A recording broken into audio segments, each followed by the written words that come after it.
جري عثمان بن عفان رضي الله تعالى عنه أبو عبد الرحمن اللي هذا كورني حديث وحليه هي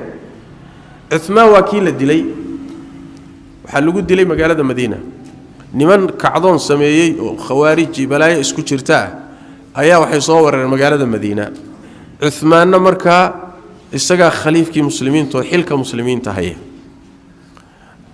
عثمان بي اسكو جيدامين حفيزكي أما ماشي دولة وقت لنا يبي اسكو جيدامين إن الدلام بالروان مركا وي كبر تخلص صاب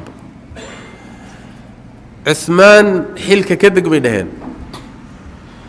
نبي صلى الله عليه وسلم انتو صندي من عثمان وحو كلا دردارمي ضد با كله دون قميص كاغا سيب هسيب بنبي صلى الله عليه وسلم امر نبي بو هيستا انو سن كتنازلين حلكن او قميص كان اوسن بخنين وديده marka way isku hareerayeen inay dilaan bay rabaan meel koru marka ka soo qooransado ka soo fiiriyay markaas wuxuu ku yiri anshudukum allah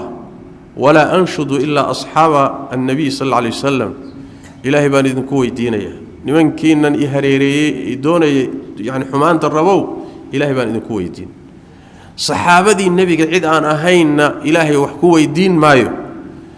alastum ta'lamuna anna rasuulullaahi sallallahu alayhi wasallam qaal man hafara bi'ra ruma falahu aljanna warma ogsoontihin inuu nabi maxamed yiri ceelka ruuma la yiraahdo ninkii muslimiinta u qoda jannu leey oo fa hafartuha inaan qoday arinta marxaati makatiina ma ogsoontihin soo qodoma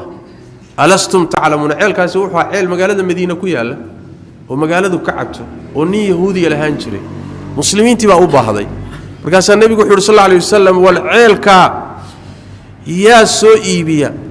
oo muslimiinta u gada oo janno yeesha booskaasi yaa iska leh Uthman baa marka lacagtii bixiyay ana gadi rasuulka ilaahay Uthman baa gaday ceelkii muslimiintu ku soo wareejiyay warmidda marxaati makatiin buu haaway dheh mid labaad baan ilaahay idinku weydiinay ma ogtihiin inuu nabigu yiri sallallahu alayhi wasallam man jahaza jaysh al-usrati falahu al-janna ciidanka leeyada ciidankii usrada ciidankii Tabuk ku duulay suuratu tawba ka sheekaysay munaafiqiintu fadeexoobeen khatartu ka dhacday xilli adag baxay ciidan fara badan aha masaafadu fogeyd ciidan sahlan ma ahayn suuratu tawba hadda aragteen ciidamadan ay waxay ka waramayso ciidankaas asal u ahaa waqtigu baxay duruuftu ku baxay xilli adag sahay gaadiid war ciidanka ayaa kharashkiisa bixiyo janno yeesha ayuu nabiga sallallahu alayhi wasallam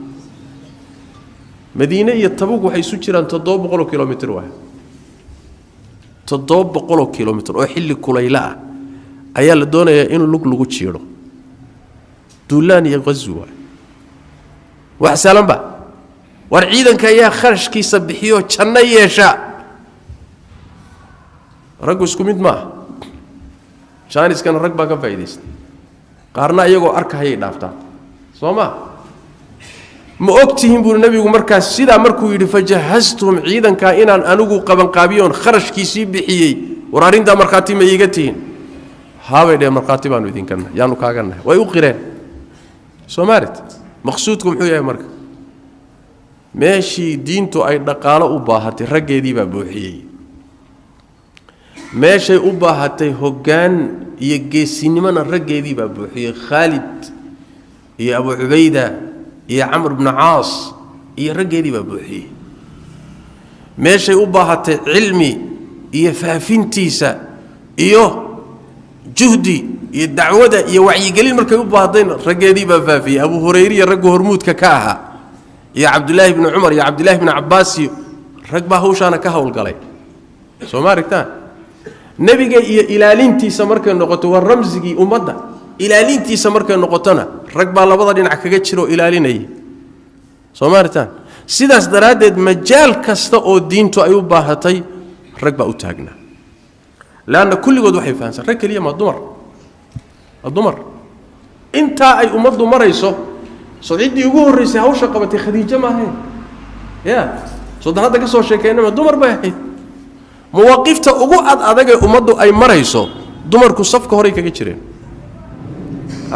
ya dagaalkii Uhud ee Madiina ka dhacay ee lagu hoobtay ee 70 kin ee khiyaaru saxaaba lagu dilay dumarku dagaalka qayb bay ka ahaayeen raga dhaawaca sahayda orod Soomaaliyeed